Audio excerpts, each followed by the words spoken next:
1. கீழ்காணும் ஒழுங்கில் இந்தியா உலகின் மிகப்பெரிய எது ஆனது? ஏ. மிகப்பெரிய தொழிற்சாலை. பி. உலகின் மிகப்பெரிய அரிசி உற்பத்தியாளராக. சி. மிகப்பெரிய விமானப்படை. டி. மிகப்பெரிய ரயில் மார்க்கெட். பதில் பி. உலகின் மிகப்பெரிய அரிசி உற்பத்தியாளராக இந்தியா உயர்ந்தது. 2.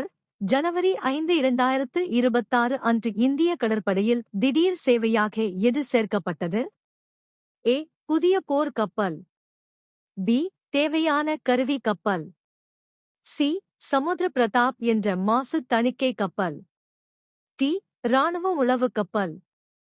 பதில் சி.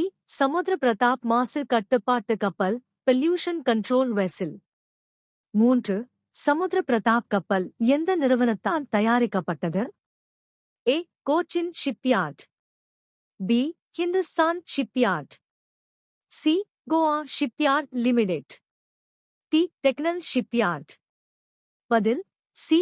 கோவா ஷிப்யார்ட் லிமிடெட் தயாரித்து இந்திய கடற்படையில் சேர்க்கப்பட்டது. 4. இந்திய விவசாயத்துறை எந்ததற்கு முன்னிலை இலக்கு கூர்ந்துள்ளது? ஜனவரி 5 2026. ஏ. பல்தோட்ட பயிர்கள்.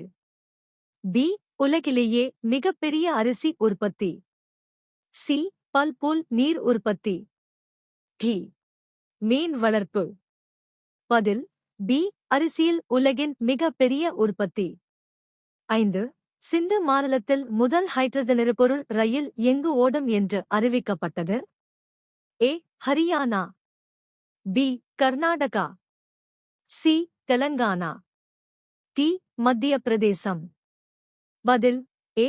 Haryana hydrogen train pilot route. 6.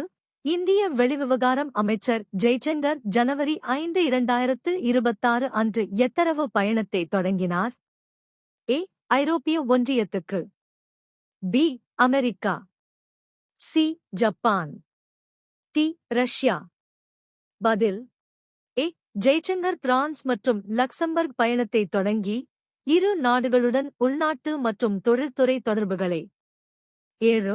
ஜனவரி 5 2026 அன்று இந்தியா மற்றும் சீனத்தின் வெளிநாட்டு உறவு தொடர்பு குறித்து எது கூறப்பட்டது? ஏ. வாணிப ஒப்பந்தம். பி. உள்நாட்டு சட்ட ஒப்பந்தம். சி. ஒன் சைனா கொள்கைக்கு நேபாளம் ஆதரவு தெரிவித்தது. டி. இரு நாடுகள் தொழில்துறை கூட்டம். பதில் சி. நேபாளம் ஒன் சைனா கொள்கையை ஆதரித்தது. 8. கீழ்காணும் வேளாண் வளர்ச்சி தொடர்பான செய்தியில் எப்போது இந்தியா உலகில் அரிசி உற்பத்தியில் முன்னிலை பெற்றது? ஏ. 2022. பி. 2023. சி. 2024 முதல் 25 வரை வருடத்தில். டி. 2020.